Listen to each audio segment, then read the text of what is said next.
In this video, we'll be showing how to use the Ansys GRANTA Selector Tool to choose the ideal material for a butterfly valve and to use Ansys Mechanical to validate that selection.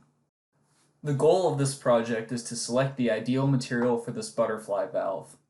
Some considerations we need to make when selecting a material include this valve has to be able to survive all operating conditions without any kind of failure. We would also like to minimize cost of this valve as well as pick a material that can be manufactured into this valve. In order to better understand those prior considerations, we're going to break them into three categories: function, constraints, and objectives.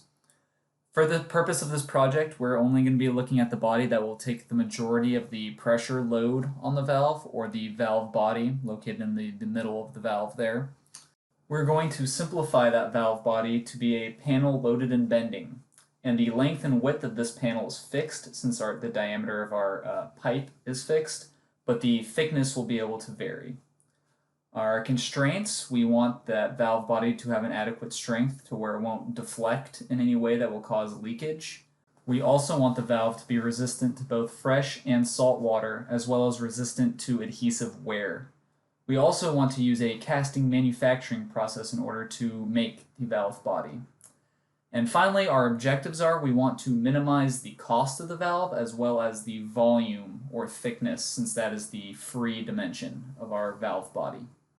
Now that we've identified the function, constraints, and objectives of the valve body, I will show you in this short demo how I use the GRANTA selector to identify the right material for this application. Here in the GRANTA selector, we have my selection project for the butterfly valve body. You can see the two axes we're looking at here. The y-axis is volume per unit of stiffness, and the x-axis is cost per unit of stiffness. These are based off of our function that we defined earlier, the panel and bending.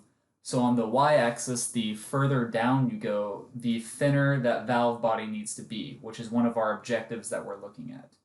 Whereas on the x-axis, the farther to the left on that axis, the cheaper the material. So we're looking for a material in the bottom left-hand corner of this graph that will be the ideal material for this application. I also filtered all of these materials to only include materials that meet all of our constraints we have defined. So I applied a limit stage that allowed us to limit these to just materials that are able to be cast and resistant to fresh salt and salt water, as well as adhesive wear. From this chart, you can see we have identified two possible candidates. The first is a high silicon content cast iron, and the second one is a martensitic stainless steel. So in order to be able to choose which of these we want to use for our design, we're going to compare them using a comparison table. Using this table, we can compare the two materials side by side and compare the exact difference between the two. So just looking at this, the stainless steel is much stronger than the cast iron, as you can see here in the mechanical properties. So the stainless steel would be a better option for our application. In order to verify that stainless steel is going to work for our valve body, we can export the material data contained here within the GRANTA selector directly into Ansys Mechanical. In order to do this, I'm going to open up the data sheet for the stainless steel and simply export to my engineering data.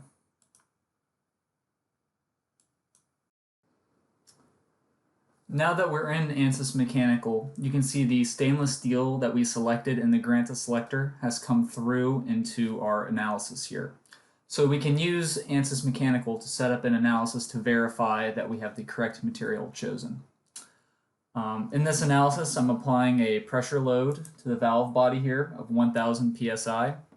And we can go ahead and take a look at the total deformation and stress to make sure, first, that no leakage will occur due to the deflection of the valve body, and second, that the material will not undergo any sort of plastic deformation or failure. So we'll just take a look at our total deformation first, and you'll see that we're only seeing the deformation of about 1/100th of an inch, which is not nearly enough to cause any sort of leakage in this valve. Second, we'll take a look at our equivalent stress, and you'll see that our stress levels, our peak stress is around 42 KSI, which is a lot less than the yield strength of this material, which is about 150 KSI. Based off of these results, we know that we picked the proper material for the valve body. No leakage or failure will occur during operation. And we also know we have the cheapest option as well, thanks to the selection tools within the GRANTA selector. This concludes the short demo for the material selection of this valve body. I'm going to be going back to the GRANTA selector now to get into a more detailed demo of how I set up that selection process. Now that we're back in the GRANTA selector, I'm going to walk you through the process of how I set up that selection process to identify our ideal material. So the first thing I'm going to do is I'm going to create a selection process, which I'm going to come up here to the chart select tool to do. Now the first thing I want to do is I'm going to select which materials to choose from. And in this application, I'm going to choose all bulk materials in the material universe. You'll see I have 3,195 materials to choose from. Now I'm going to sort them out to only choose materials that meet my constraints. To do that, I'm going to create a limit stage. I'm going to come to my processing properties, and I'm only going to select materials that can be casted. Now I'm going to come to durability and select materials that have an excellent resistance to fresh and salt water. And I'm going to select materials that have a acceptable or excellent galling resistance or resistance to adhesive wear. I'm going to apply this limit, and you'll see I am now reduced down to 98 possible materials. Next thing I want to do is I want to visualize those 98 materials in order to properly choose the correct material. To do that, I'm going to come to this chart index tool. Now here is where I define my y and x axis of my chart here. On my y-axis, I'm going to come to this performance index finder here, and this is where I can define the function of my valve body. I'm going to select panel and bending, and you'll see my free variable is thickness, fixed variables are length and width, which is what we defined as our function earlier. My limiting constraint is stiffness, and I want to optimize volume on my y-axis. Now I'm going to come to the x-axis, and I'm going to do the same thing. But instead of optimizing volume, I want to optimize cost. I'm going to hit OK, and you'll see that this chart appears. All of the grayed out sources are all materials that don't meet that first limit stage, so I'm going to hide them and rescale the graph so we can better visualize it.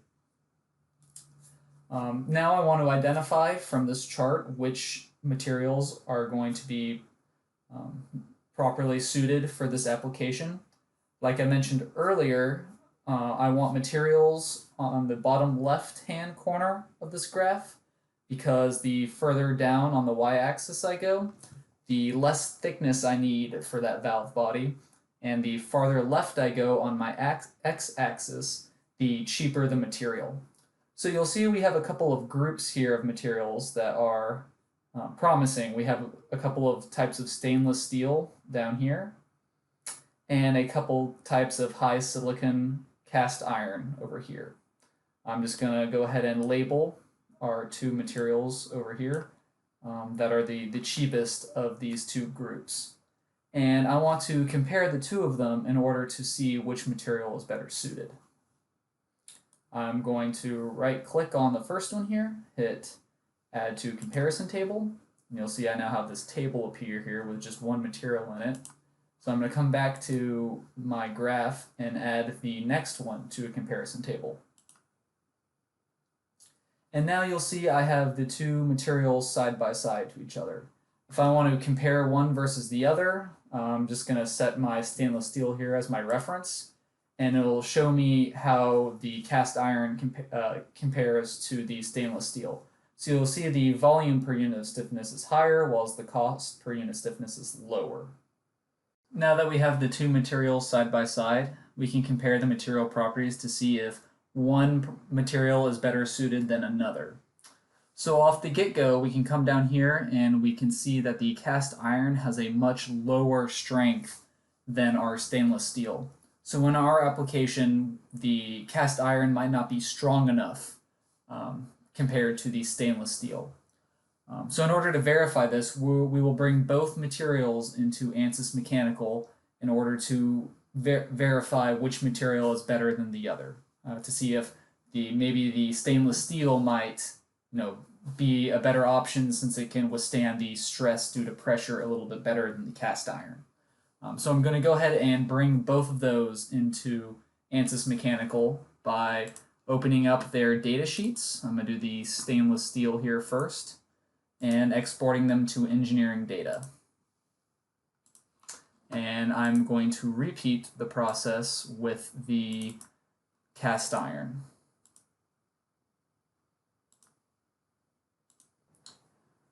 Now that we're back in Ansys Mechanical, you'll see that those two materials that we just added appear in my analysis.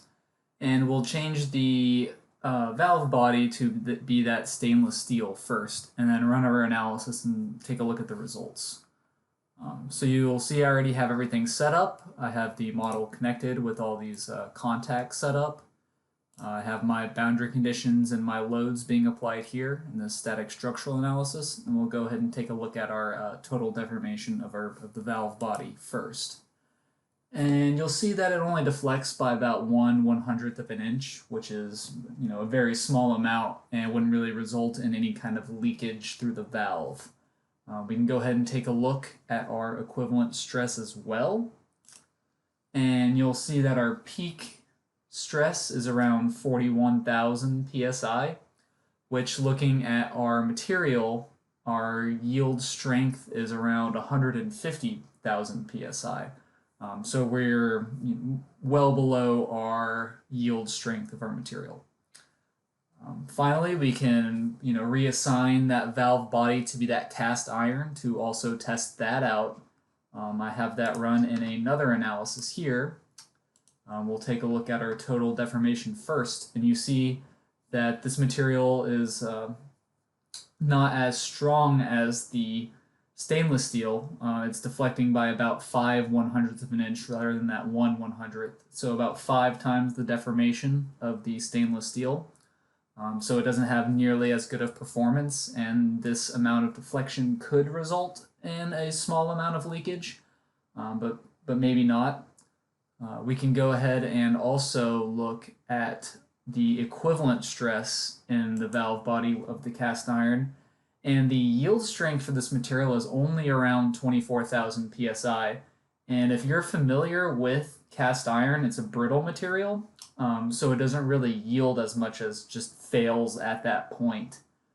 So according to our results here, we're predicting stresses around 30,000 psi here, which would result in some failure of the material. So now we know that the cast iron isn't a suitable replacement, and we should go with the stainless steel for this application.